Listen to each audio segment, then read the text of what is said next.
Friends, எல்லோரும் எப்படி இருக்கீங்க? எல்லோரும் சூப்பராக ஹாப்பியாக இருக்கீங்கன்னு நம்புகிறேன். நானும் ரொம்ப ரொம்ப ஹாப்பியாக இருக்கேன்.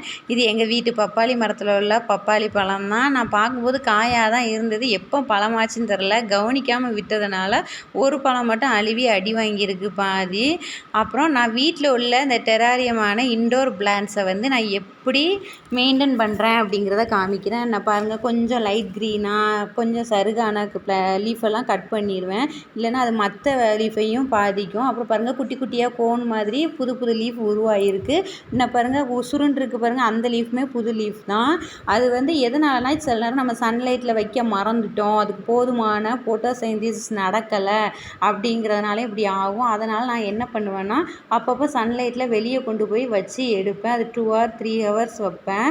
இது பாருங்கள், வந்த புதுசுலேயே 1 weekலேயே கொஞ்சம் வாட ஆரம்பிச்சிருச்சு. நாங்கள் அதிலேருந்து வெளியே தான் வச்சுருக்கோம். சன்லைட் நல்லா கிடைக்க அந்த பழைய லீஃப்லாம் காஞ்சி அந்த பிறகு குட்டி குட்டியாக க்ரீன் கலரில் அந்த புதுசாக முளைச்சிருக்கு பாருங்கள், அதெல்லாம் வந்து இப்போ வளர ஆரம்பிச்சிருக்கு, துளிர் விட்டுருக்கு. அதனால் நான் இந்த 2 பிளான்ட்ஸை மட்டுமே இன்டோராக வச்சுக்காமல் விண்டோவில் அவுட்டோர் பிளான்ட்ஸாக வச்சுக்க போகிறேன். அப்புறம் இந்த பவுல், கிச்சனில் உள்ள பவுல் பாருங்கள், குட்டி குட்டியாக புது புது இலை உருவாகிருக்கு. காஞ்ச லீஃபெல்லாம் கட் பண்ணிட்டேன். அதே மாதிரி அந்த இன்டோர் பிளான்ட்ஸ் உள்ளே வச்சுருந்தேன் பாருங்கள், அந்த பேம்பூ பிளான்ட் அந்த மாதிரி குட்டி குட்டி பவுலில், அதெல்லாம் எப்போவுமே தண்ணி வந்து கம்மியாக இருக்கும். அதாவது நம்ம எதுக்கு அந்த பெப்பர்ஸ் போடுறோம் அப்படின்னா, அந்த தண்ணி வந்து இப்போ வெளியே அவுட்டோர் பிளான்ட்ஸ்லாம் சீக்கிரம் அந்த சாயில் உள்ள வாட்டர் வந்து எவாப்ரேட் ஆயிரும். அந்த மாதிரி இந்த வாட்டர் பிளான்ட்டில் வந்து எவாப்ரேட் குயிக்லியாக நடக்கக்கூடாதுங்கிறதுக்காக தான் இந்த பெப்பர்ஸு, இந்த சார்கோல் இருக்குல்ல, அந்த கரித்துண்டு, அதெல்லாம் போடுறாங்க. அழகுக்காக இல்லை, இந்த விஷயத்துக்காக தான் போடுறாங்க.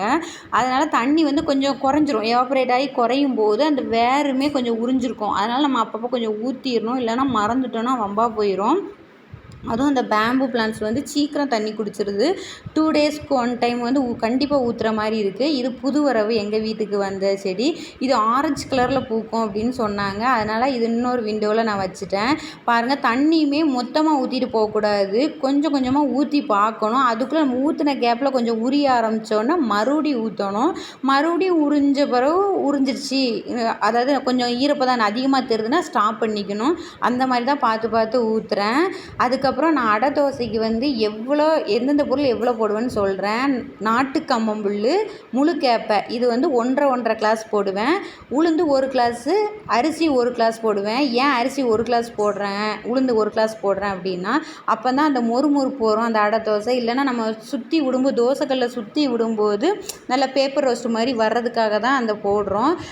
கடை உளுந்து போட்ட ஆரம்பித்ததுலேருந்து என் லைஃப்பில் நான் எந்த இட்லி தோசை மாவுக்குமே ஆட்டும்போது வெந்தயம் போட்டதே கிடையாது.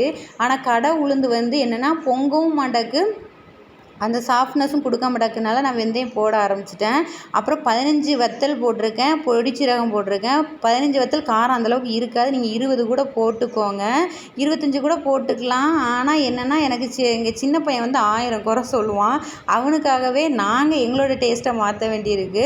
அப்புறம் முந்தின நாள் நைட்டே ஊற வச்சுட்டு, அப்புறம் அந்த சீனி அவரைக்காவும் கட் பண்ணி ஃப்ரிட்ஜில் எடுத்து வச்சுட்டேன். இது மண்டே விலாக் தான். டியூஸ்டேக்காக அடை தோசை வந்து நம்ம ஆட்டிக்கலாம். காலையில் எழுந்திரிச்சு இதை ஆட்டுறேன். டியூஸ்டே மார்னிங் வந்து ஆட்டின உடனே நம்ம தோசை விட்டு சாப்பிடலாம். அதனால தான் நைட்டு ஊற வச்சுட்டு காலையில் ஆட்டிட்டு உடனே தோசை விட்டு சாப்பிட்டுக்கலாம் அப்படின்னு சொல்லிட்டு ஆட்டினேன்.